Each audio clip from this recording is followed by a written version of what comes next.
Good up. This is channel 253. Beep, boop, boop.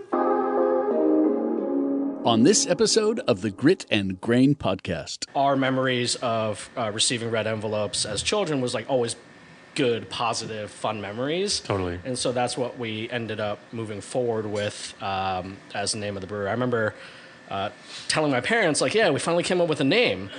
My father got it immediately, and my mother just stared blankly at me like, I don't get it. Yeah, of course, my father's just like laughing, and I'm like, so I had to tell my mother in Chinese, like using my broken Cantonese, like, my sifeng, and she's like, oh, now I get it. It's like red envelope. Okay, that makes a lot of sense. Yeah. Did you know Channel 253 is member supported? I'm producer Doug Mackey, and I hope you will show your support by going to channel253.com/membership and join. Thank you.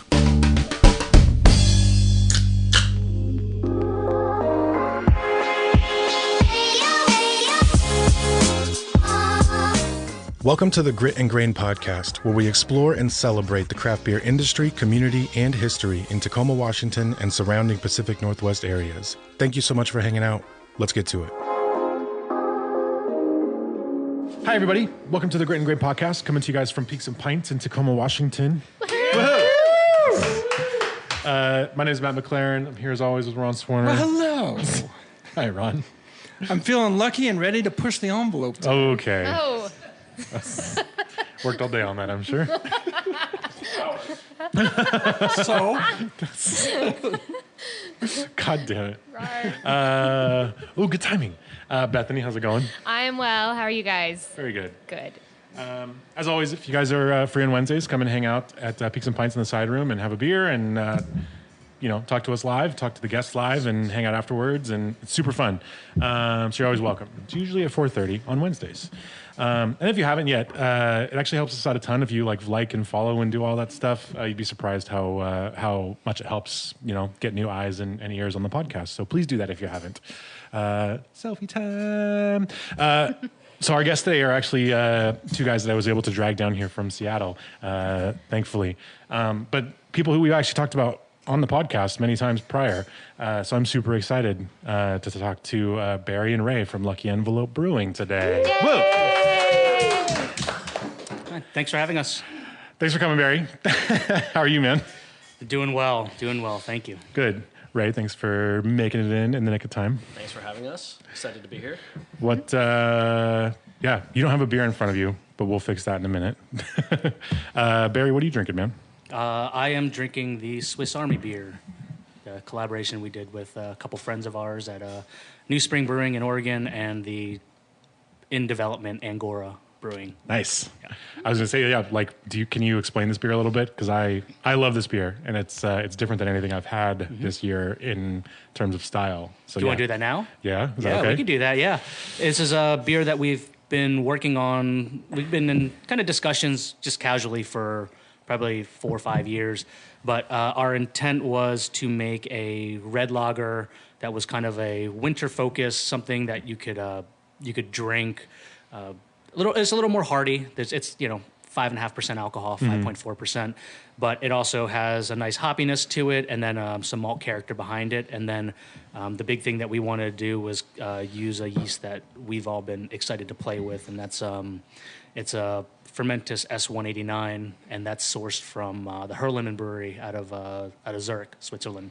Right on. So we put all those together, and then we made a red lager out of it, and this is the result, and we're really happy with it. It's fantastic. No, thank you. Well, I think everybody on this side of the table is drinking Helles right now. Yeah. And I really like that, but now I want the Swiss beer. Next. Can you actually explain that yeast a little bit? Like why it's such an exciting thing to get your hands on? It's just one that, because the way that we work as a brewery, we stick to a general house lager strain, which is the 3470 Weinstefan strain. So the opportunity to branch out for a collaboration and try some things that we're not used to on a regular basis, then it seems to work out really well. And but I mean, it's a very clean strain, and there's so much kind of German brewing influence in Switzerland, obviously just based on geographical location.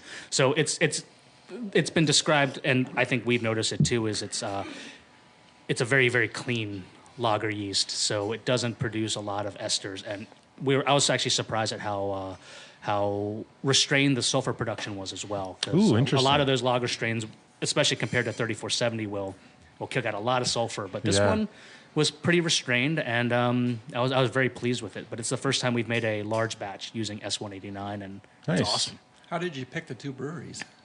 They are longtime friends of ours. Okay. I met them through the Brewing Network. So just a podcast that goes on in California, podcast/radio station. And we've been in contact since. And then Dave Marlioff, who was at Flat Tail. And then through all that stuff, there's been a lot of publicity about the lawsuit and everything. His system is now at Kalapuya Brewing, and he brews out of that location in Oregon. And Warren, he was at Heretic for a while. He was a host on the Brewing Network, and he went to a brewery just outside in the Bay Area, and then he wanted to start his own, and he's been working on a distillery, brewery, farm thing in kind of the Olympic Peninsula area. Nice. And that's still in progress because that's the way that Warren moves at Warren pace. Sure. But they've been really good friends of ours, and they've stopped by a few times, and we go see them, and they're just really cool wackos. So yep. Just like you, Barry. Minus the cool part. Fair enough. So you're both from the East Coast originally. Yep. What brought you out west? For me, it was after finishing up undergrad up in Boston. I just knew that I wanted to be on the West Coast. Migrated over to Los Angeles, was there for about a decade, and then moved up here to the Seattle area back in 2010. So I've been here 13 years now. Nice. For me, I met my girlfriend, now spouse, in Pennsylvania. She ended up going to veterinary school at UC Davis. So it was my excuse to move to the West Coast. Yeah. I got my California residency, went to grad school in LA, moved, and then from grad school I got a big person job in Seattle, and I worked there for 6 years, and then I decided to take that grad degree and, for the most part, throw it in the garbage and start a brewery. But I moved here for work, so that brought me up to Washington State. So Barry, what was your stroke in high school? I was a backstroker. Me too. You were? Yeah. And 50 free. Man, you've been doing your research. Yeah. I was a 50 freestyle stroker. Nice. I think I still have the freestyle record at my high school. Oh shit. 50 freestyle record. But I think my it's either one of those. One of those got broken. I still hold one. But Excellent. yeah. Yeah. And you were looking around for, did you swim in college? Yes, I did. Yeah, I swam for 2 years at Penn. So. Do you still swim? Yeah, I just went this morning. Nice. So, but I took a good 20-year break. I was very burnt out after college. This morning was my first time back. Yeah. About a year and a half. Nice. Year and a half back in the water. That's great. But, yeah, getting older and you can't go for runs because your knees hurt and Yes, everything's achy. So, all right, I'm gonna go be one of those people in the water at 5:50 in the morning. In the water, yeah. Yeah. But that's what you probably did in high school too, right? Yeah. Did you do 2 days? Yeah. Exactly. Yep. And so for Tacoma Beer Week, we're going to see the two of you race. I was going to say, dude, there has to be something I will, here. yeah, let's go. In Let's the go sound. around. I'm at the shave. No. Wait. like an Iron Man competition Yeah. or something. They have a cap for it. That looked good. I can't get it out of my head now. Oh, man. So then, I know you guys have talked about it before, but where did the brewery idea come from? How did you guys connect on this and end up leaving your big kid job? Where'd you guys meet? Okay, so how we met was technically playing video games, World of Warcraft. So our mutual friend, Not the brewery, your mutual friend. Yeah, mutual friend. I went to high school with, ended up being one of Barry's good friends in college, and that's how we all kind of came together playing video games. And then when Barry moved to Los Angeles for grad school is when we formally met in person. I was already out there working, and he didn't really know anybody out there, so that's how we got connected. Oh, cool. And then, he moved up here after grad school. I followed him a few years later.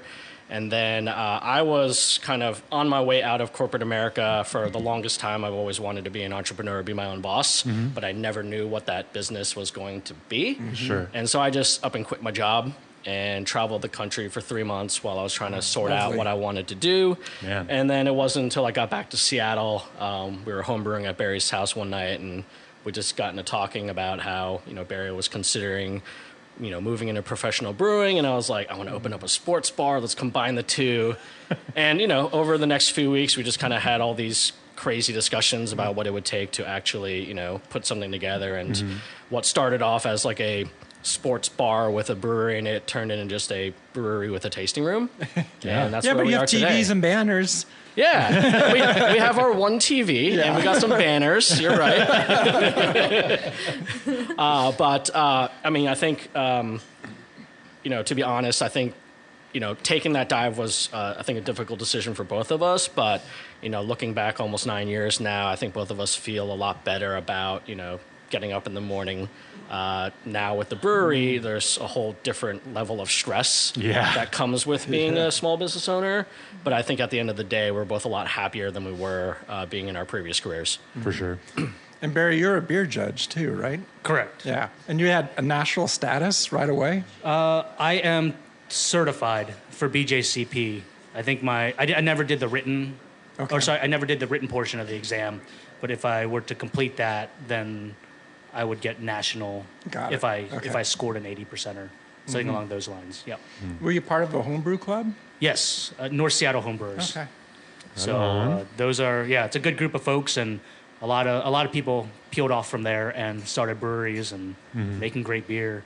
And we just hosted them for their Wit Elephant party.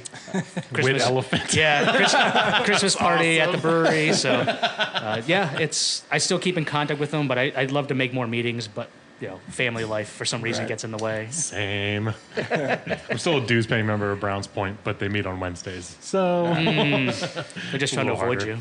Maybe. That could be it. This is why I like Barry. So you got into craft brewing by home brewing, or?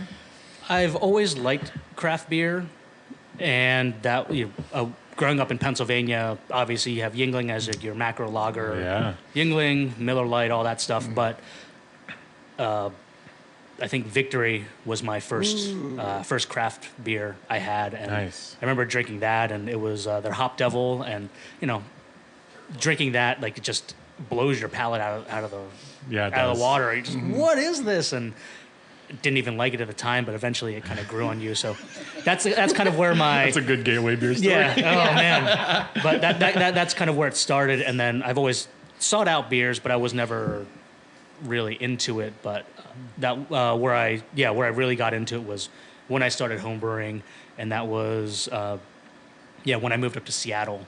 And I think I told the story a few times, but where it all happened was I was flying from LA to Sacramento to go see Catherine, and I've flown that so many times from LAX that I got to know the bartender at Gordon Biersch and Mo there. That's where the German beer affinity comes from. Holy shit! There was a time when I think I had their Maibach and I was drinking it, and I said out loud, "Man, this I would love this beer if it had more hops."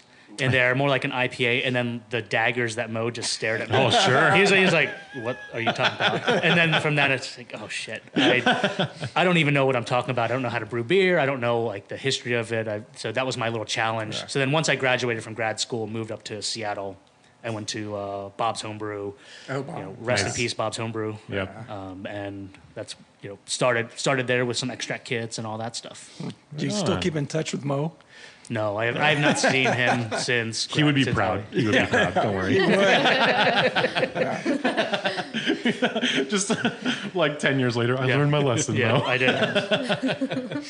I think you and Bethany have something in common. You both started a brewery with newborns. Oh. Yeah. Yes. Your newborn's not a newborn anymore. No, she is not. Yeah, what did you... Or when did, You're talking about Mother Fern? Yeah. Yeah. We started a brewery at Mother Fern at the old Pacific Brewing spot for a hot minute. And our Fern was 2 at the time. Okay. But yeah. Honestly, one of my favorite things that you've ever said on the mic was your episode. It was like our, 5th or 6th episode. And Bethany told a story about how her kiddo used to sleep on grain bags while they were starting a bit Pallets of grain. and it's like, if you can, I don't own a business, but I can't imagine a better visual of like being a parent and like trying to start a brewery than your 2-year-old napping on the grain bags that you have sitting in. The struggle was real. Yeah, dude. And we Yeah. called the podcast Grit and Grain because it was like, kind of takes this weird level of commitment to kind of be successful in this industry, and beer industry is so stressful in general, and that like painted the most perfect picture of why we called this podcast that. I took photos. I have photos somewhere of multiple times of her sleeping on the grain. It's adorable and horrifying. Yeah, it's the best place, really. I mean, of all the places in the brewery, that's going to be the best. Most comfy. Yeah, cleanest. Yeah, when we signed the lease to the building that we're currently in, that was mid-August of 2015? 2014. 2014. Yeah. And Catherine was 6 months pregnant. Oh, goodness. And I also quit my job that same day. So How is she mentally? Is she doing okay? yeah, she's Fine now. I mean, then that would be a lot. 6 months. We pregnant. saved up money and we were like, all right, we're gonna just pay a lot of money in Cobra and just keep that going until the kid's born. Yeah. But Yeah, you there know, you go. there's And I'll be a world famous brewer shortly after that. It'll be totally fine. There is definitely some benefits to being a dreaming, ignorant entrepreneur. Sure. And if you don't know any better. And I was like, oh yeah, starting a business isn't easy, but also raising a kid isn't easy. Let's go throw it all together. And oh goodness. But I don't know. I didn't fall down the stairs like our brewer at the time expected me to, because I was just so sleep deprived and all that. But yeah, we're here. Yeah, exactly. you Training wheels are made off. it. You guys are killing it now.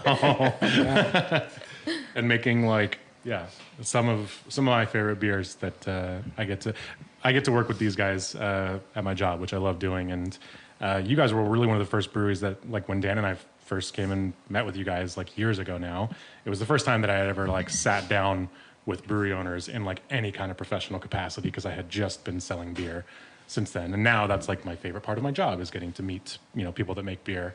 And you guys were totally my first. And it was like, it's like a core beer memory, sitting down and trying your Helles and raspberry sour. And now those beers are like, some of the best selling beers in our portfolio, which is amazing. But yeah, full circle. Hooray. I'm going to crack. I don't know if we're getting close. Are we close to break time? Okay, good. Crack it. Because I'm going to He's crack just a new happy about beer. the Kraken. The Got a bottle Kraken. of- Yeah. I'm going to pop this. Actually, somebody else should open it because I cut myself last time. Maybe I don't just get to back open on the beers horse. anymore. I also put my bottle opener in my jacket. But I was going to Scrambling for say. an opener. Perfect. So yeah, what are we popping here, Barry? This is just right off the tank. We're in the process of just dialing in the carbonation, but Okay. this is our double happiness for 2024 that we'll be releasing at Lunar New Year. So Sweet. just figured we'd do a little fun sneak peek of it. Awesome. And it's a barrel aged imperial stout. I think we blended 5 barrels together, and then we threw it in a tank, and we added Szechuan peppercorns and vanilla to it. Oh man. Oh my gosh, you can smell the peppercorn. I can smell it from here. Yeah, but it smells amazing. So can you explain why Szechuan peppercorns and how it's similar to previous iterations of this exact beer? Our Double Happiness series is one that we've done for the past few years for Lunar New Year, and because we're an Asian American owned brewery, and with a tagline culturally inspired beers, we wanted to kind of incorporate some more more culturally relevant ingredients to where we come from, and pull from just non-traditional brewing ingredients. So like last year we did a chai spice. And this year you guys did a 5-spice one as well. We did a 5-spice and vanilla the year before, and then I think we did another year of it was like coconut and then Vietnamese sourced coffee beans from Coffeeholic and all that. So we like to play around, and this is one of our more experimental ones. We don't release a lot of it, but the ones that when we do it, it's just a fun way to experiment, but make it as part of like our special Lunar New Year celebration. Nice. So this is like when we've talked about Lucky in the past, it's actually been for this exact reason, because to me this beer right here is an example of like what the future of the beer world I think looks like, or at least a big chunk of it, where like we've talked about before, like the beer world is pretty white male dominated, and you kind of like bump into this wall where things don't change very much. And the only way to push the envelope is to have new ideas, obviously, in the industry. And the way that I think that that's going to happen is with guys like you two bringing your own culture and heritage into the industry, and then applying those things to American or European brewing traditions to make them more sort of honest to what you guys are looking for, what you guys were raised on, and then you come up with stuff like this, and this is delicious. It's so good. Thank you. Yes. It really is. Yeah, it's like it's not spicy at all, but it's still it is peppery and. No. It smells prickly. It really does. It smells like a bowl of Don Don noodles, but it's like our Szechuan peppercorns. How do they differ from like just a regular black peppercorn? They, as far as I know, they are not actually like peppercorns. They're more of a flour, and they have like the quality in there in Chinese culture they call it mala, and it's like this tingly sensation that you get, and they're also not necessarily spicy either. They're not like hot or anything like that, but so they're just like they're a flour.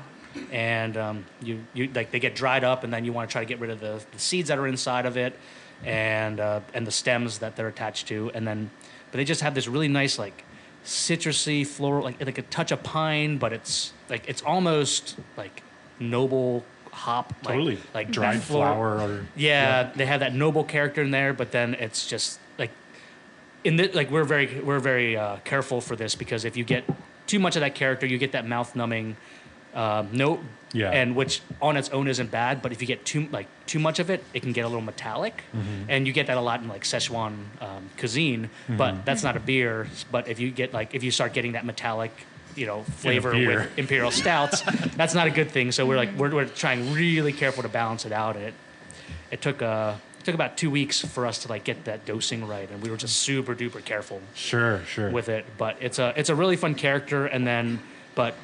The way we looked it up was just kind of looking at what chefs are doing with these ingredients, and there are desserts being made with Szechuan peppercorn and vanilla, and with our experience using 5-spice and vanilla, where I remember we did one I saw a recipe that we ended up making. Catherine and I made. It was like a soccer torte with 5-spice and vanilla, which was great. And then that kind of got me on that pace where you can start using more savory ingredients, things that are not traditionally in a stout, or not used in desserts that often. And you can kind of mix it with a little bit of vanilla just to add that little bit of dessert quality, but it's like kind of more of a sweet savory dessert. I love it. I love it. It's very delicate. Like you can tell you guys put time into it, like the dosing and everything. The flavor is awesome. Thanks. Were you guys messing with like traditional sort of like cultural ingredients from the beginning, or was that something that you kind of warmed up to as you guys started getting more confident in just owning a brewery, running a brewery? Yeah, no. From the onset, actually, one of the first 6 beers on our opening day lineup was a Belgian triple with lemongrass and Thai lime leaves. Oh man! And so it's always been at the kind of forefront of our, brand positioning, if you will. Culture-inspired beer has always been our tagline.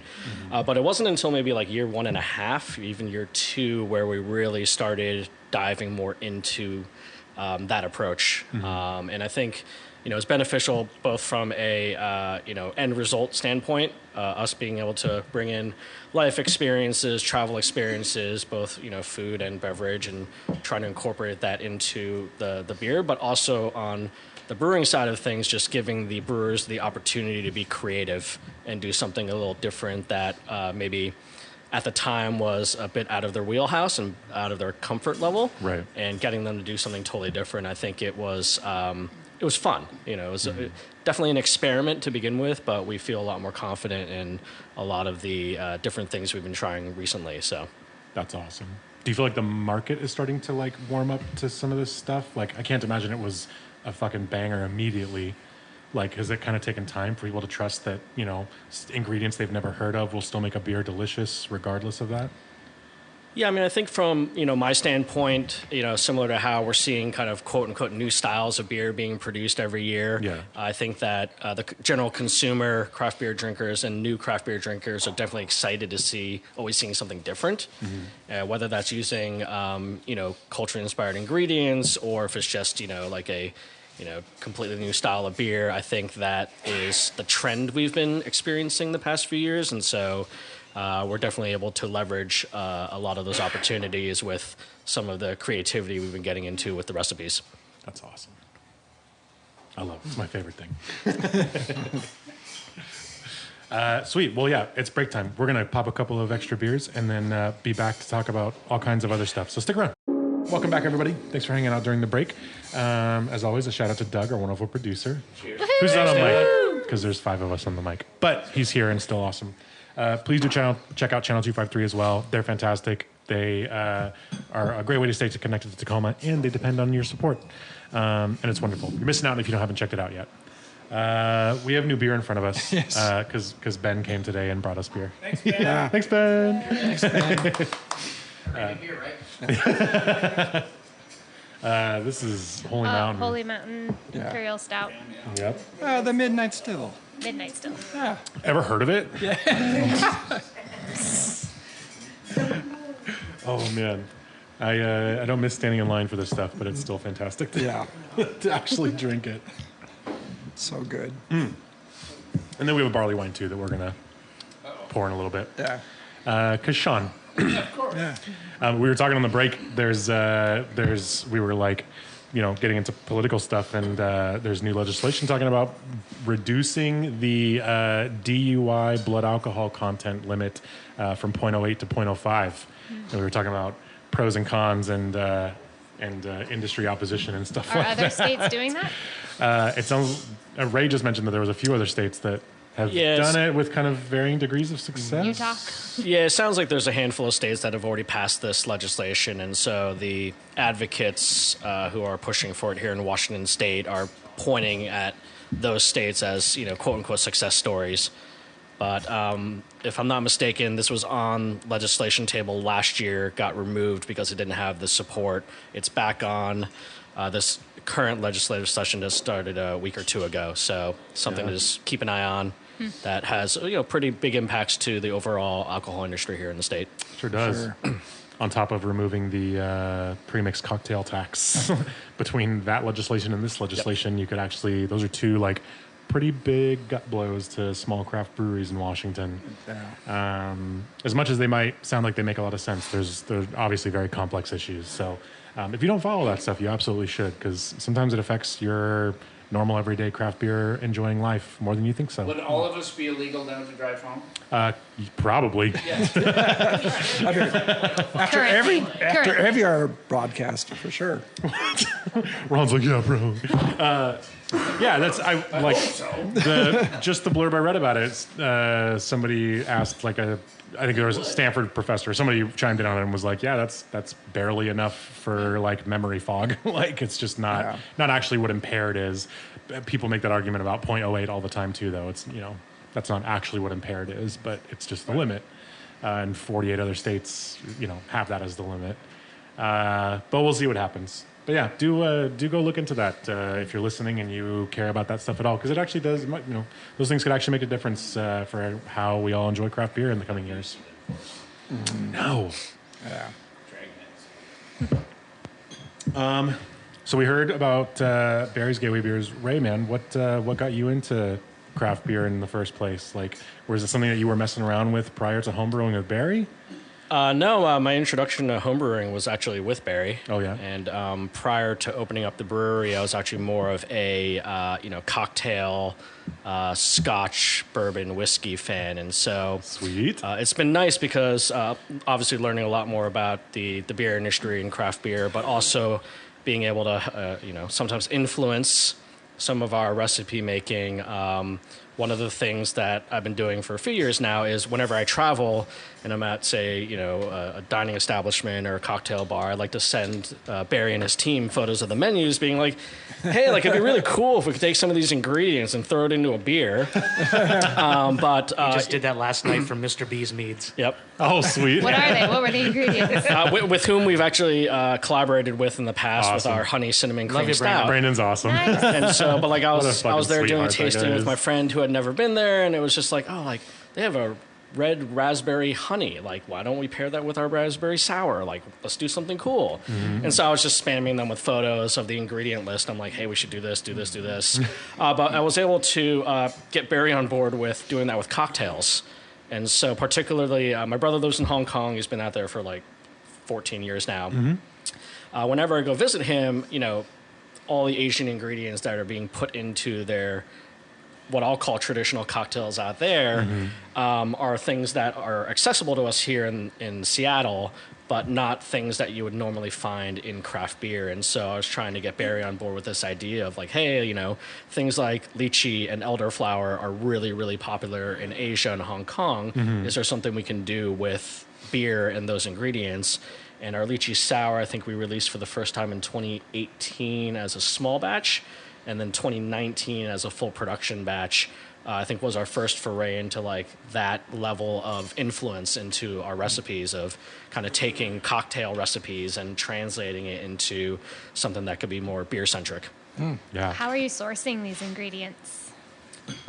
It's a lot of Not that you need to tell all the secrets, a lot but of like, phone calls to people, to distributors who do not have like pricing lists or anything. They don't have websites. They don't have websites. Yeah. They don't have brochures or anything like that. Yeah. Like, that's sort of my point, is that there's a lot of flavored beers out there on the market, and it's really easy to go and get a mango puree from X company and all that, but you guys are using like fresh stuff that's real food ingredients, which makes the beer so much better.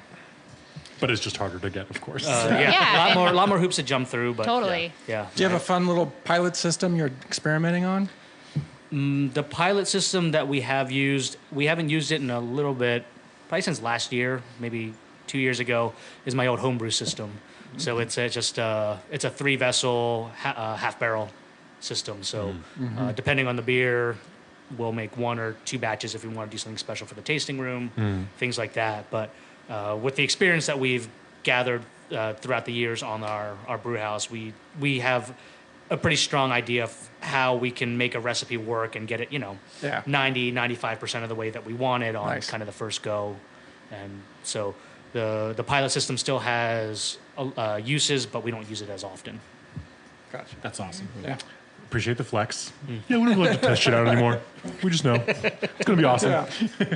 Yeah. Well, it takes just the same amount of time to brew half barrel than it does to brew. I don't know what size totally. system you're on, but Yeah. you get to know that system So we get way to make better. making a 1-barrel batch that takes you, I guess it takes us like 8 hours. Yeah. And you Yeah. can make. Oh, that's a lot of time. And Yeah. we could be. For not a lot of sellable products. Yes. Yep. Well, yeah, we were joking about what Ray was doing just prior to the podcast. Barry said you were on a Washington Wild phone call, is that right? Yes. So Washington Wild is a local conservation organization that works through advocacy and education in protecting our wildlands and waters here in Washington State. And so I started off as a volunteer photographer many moons ago, and then officially joined the board back in 2018 or 19 now. And so You know, Washington Wild has been a very big supporter of craft beer in particular. Totally. Right around when we opened the brewery, they had just formed a fundraising arm called the Brewshed Alliance that focuses on kind of educating your local farms and craft breweries and craft beer bars on why it's so critical for breweries to have clean, fresh water. And I don't know how many people actually know this, but in the city of Seattle, we're still being serviced by like 2 or 3 local watersheds, like freshwater sources that get run through the city system that ultimately ends up at breweries like Lucky Envelope. Right. And so we're literally getting water from the mountains. It's like, when you think about it that way, that's why it's so important. Yeah. And the water's amazing. And the water's amazing. great, yeah. So Best brewing water you can find around. We're blessed down here too. yeah. So when we were building out, Barry was inquiring with some friends in other states about, hey, like, what does your water filtration system look like? And they're telling us, you know, there's 3, 4, 5-stage filtration systems. And when we first started, I think we had like a 1 or 2-stage filtration system because it We wasn't just had necessary. a carbon filter, just a little tiny Yep. household carbon filtration system, and That's all you needed. yep. And now we just upgraded to a bigger carbon filter. So Yeah. that's all we need right now. It's pretty awesome. Yeah. We're very fortunate. Dude, seriously. Tacoma water, Seattle water might be similar, but ours is like, we're almost a shot for shot remake of Pilsen. Yes, water. yeah, It's we super are, soft, right? Like, yeah, just almost perfect building block or building foundation for any kind of beer you need. Yeah. Which is amazing. And yeah, it's not really like a collaborative effort that you would think would apply to craft beer a lot, but it totally does. Like having access to clean water that requires way less expensive filtration infrastructure makes being a small business owner in the beer industry much less taxing on, you know, your mental health and your wallet. So yeah, it's a fantastic collaboration.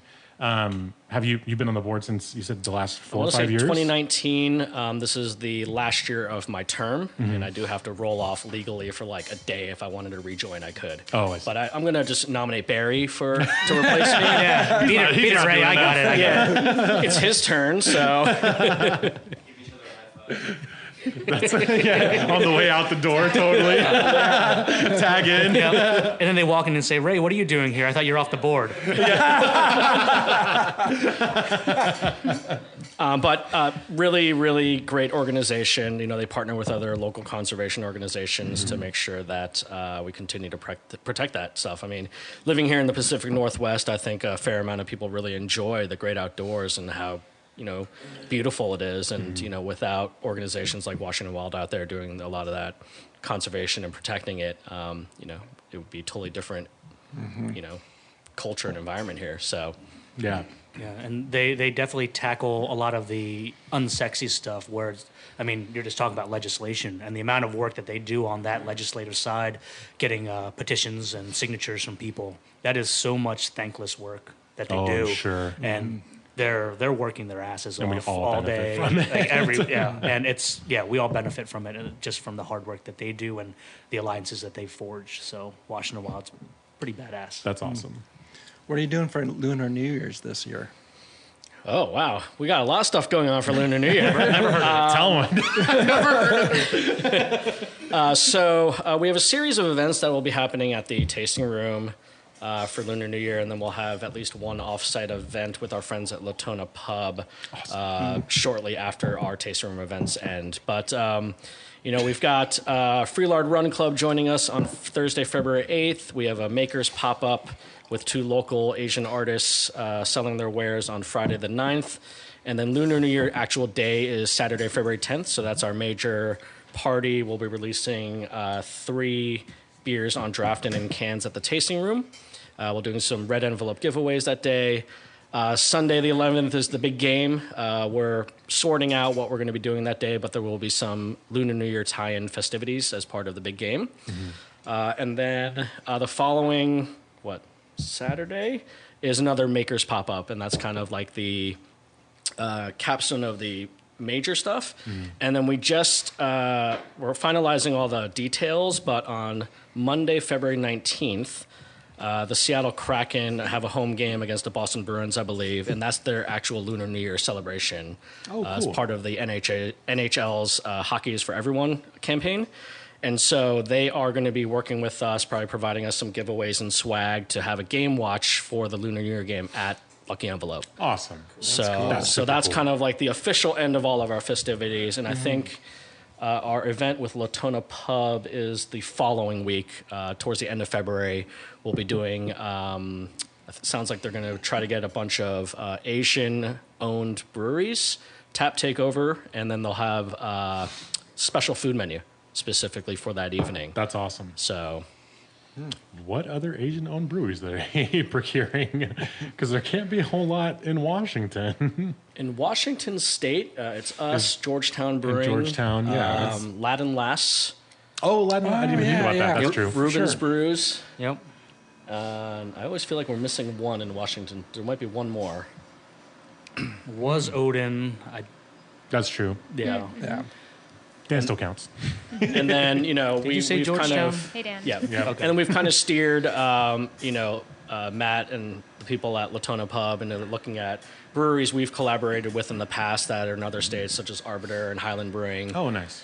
So, we're still fleshing out what the tap takeover is going to look like based on what we can get here. We're about a month out. And, obviously getting beers from out of state is a little trickier than just being like picking up the phone and be like, can you get a keg here? Yep. There's a few in Oregon and a few in California that I think have distributed up here. So, but yeah, we're doing some other looks into potential other breweries, but we'll see how that works out. Yeah, right on. That's exciting. I'm gonna see if I can come up for a Lunar New Year's event. Actually, Cool. Tacoma's big on monkey shines for Lunar New Year, and it ends up being like a huge citywide scavenger hunt. And I promised my kid I would take him out for hunting this year. But it's awesome because like 12:30 in the morning that day, there's like 60,000 people just running around with flashlights looking for stuff. It's a lot of fun. So much fun. We're pouring new beer. Ron, what is this? This is... It's kind of our barley wine. Yeah, it's an old ale from the brewery from 2014. Makes sense. Yeah. Smells like a filing cabinet. It does.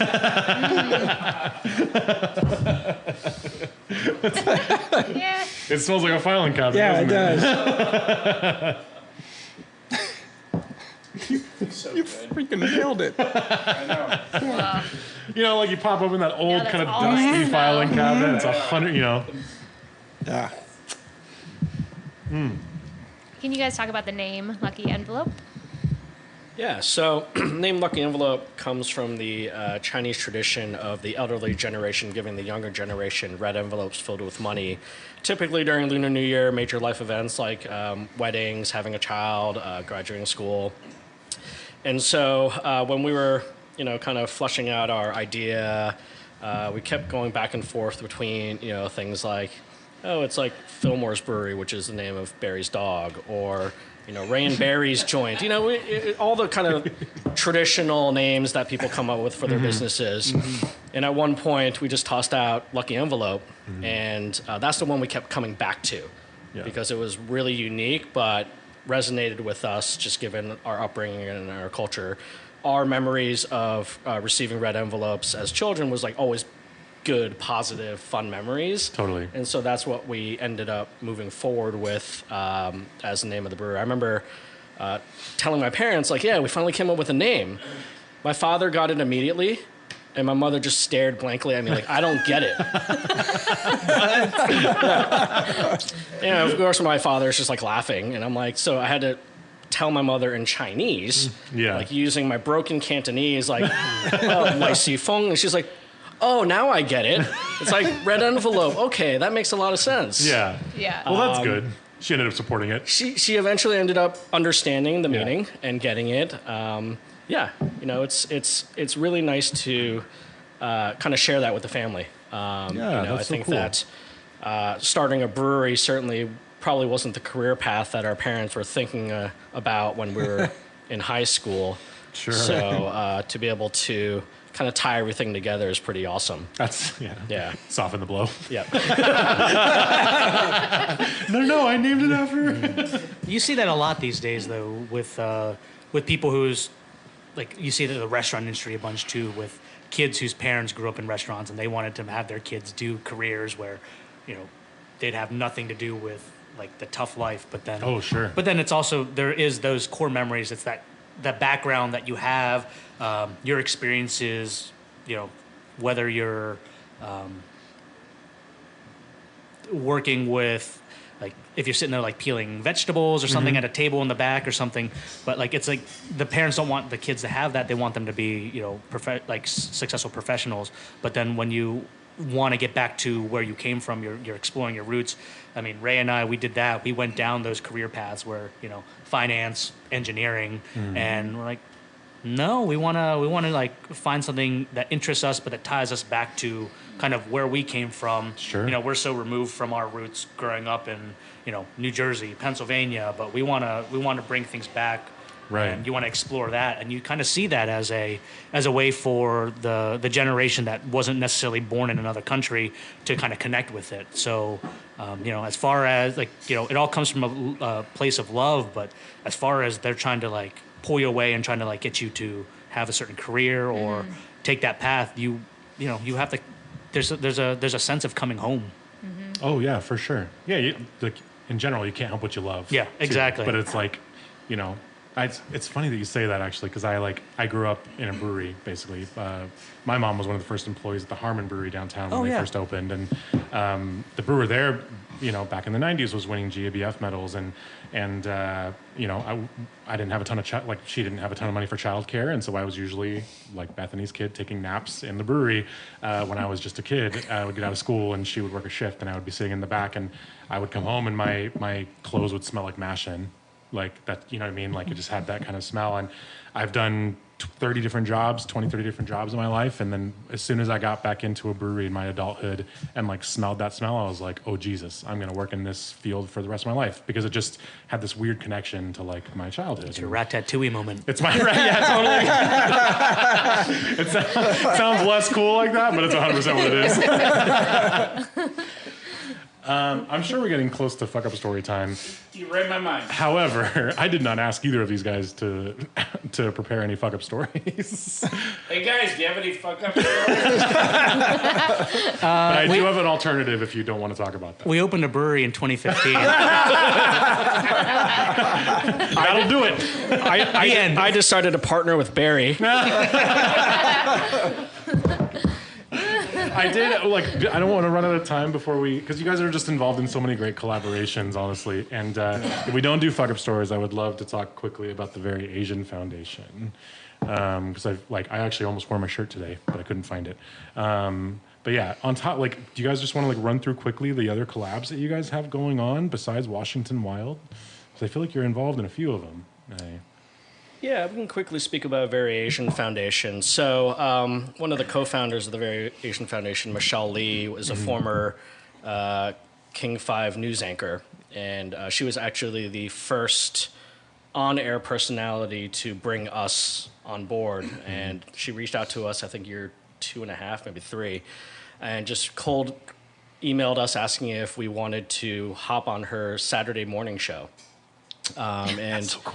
You're like, I don't know, let me think about it. And, I convinced Barry that he was going on alone.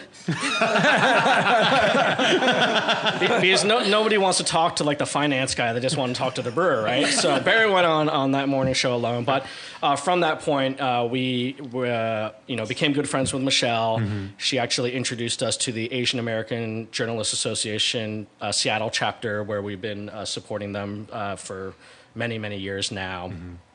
But after Michelle moved to St. Louis for a job transition, it was during the Lunar New Year time frame, and people were calling into her, new network asking what do you do for the New Year? And she talked about her Korean heritage and what they celebrate with. And unfortunately, she started getting a lot of kind of racist and offensive calls from viewers saying, how dare you talk about Korean food when it's, a Western celebration, et cetera, et cetera. And that spawned the whole idea of the Very Asian Foundation. Mm-hmm. And so she launched that with Gia Vang. Mm-hmm. And they've been around for 2 years now, 3 years? 3 years, 4 years. Kind of peaked, kind of launched, I guess, in the middle of the pandemic, I want to say. Yeah.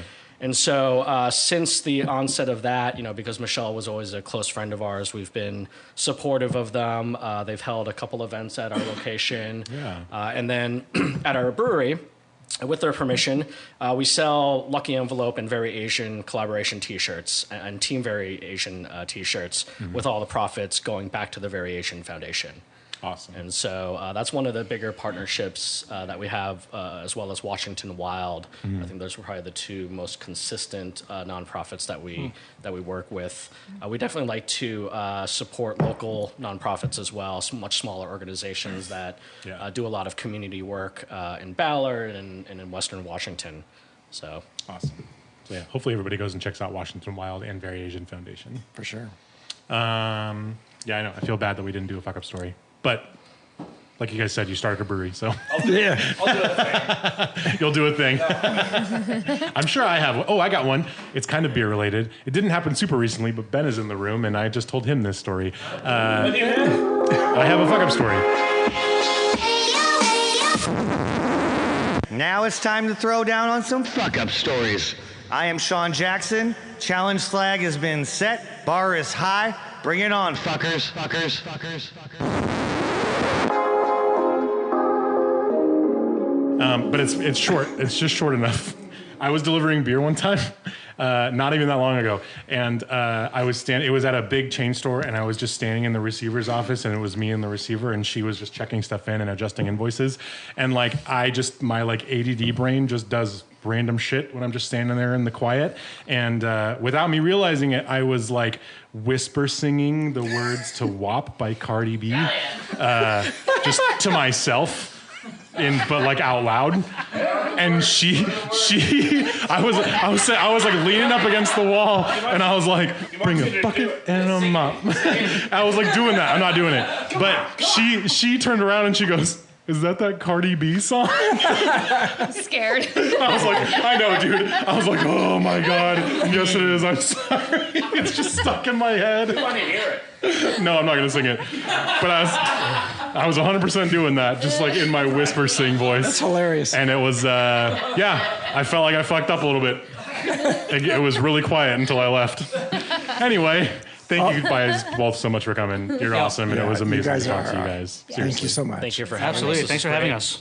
All right, Grit and Grainers, emails at cheers@grainpodcast.com with your comments, opinions, and Year of the Wooden Dragon jokes, such as 2 dragons attack a circus and fly away with 2 of the fortune tellers. One dragon roasted his because he likes his food well done. The other didn't cook anything because he preferred his medium rare.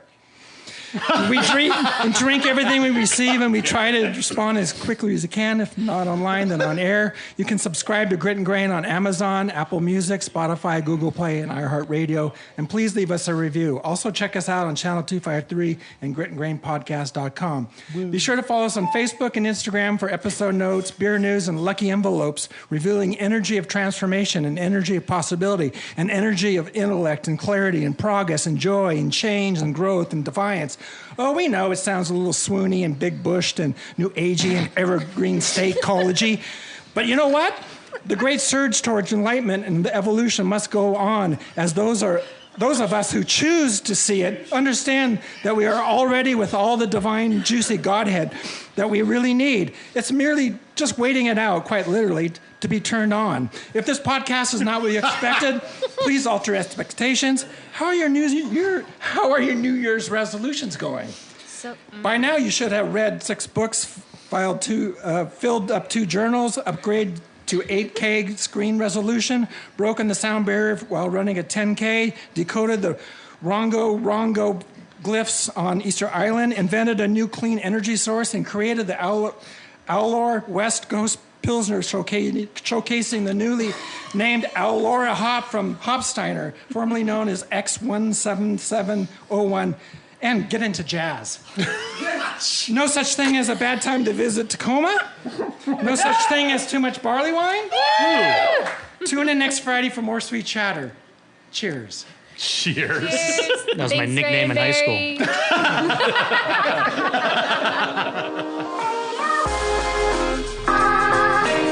Thanks again for tuning in. Don't forget to follow us at Grit and Grain Podcast wherever you get your social media and catch new episodes every Friday. Cheers.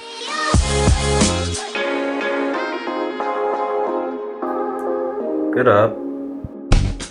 Channel 253 is a member-supported podcast network. I'm producer Doug Mackey, and I'm asking you to become a member and show your support. Go to channel253.com/membership to join.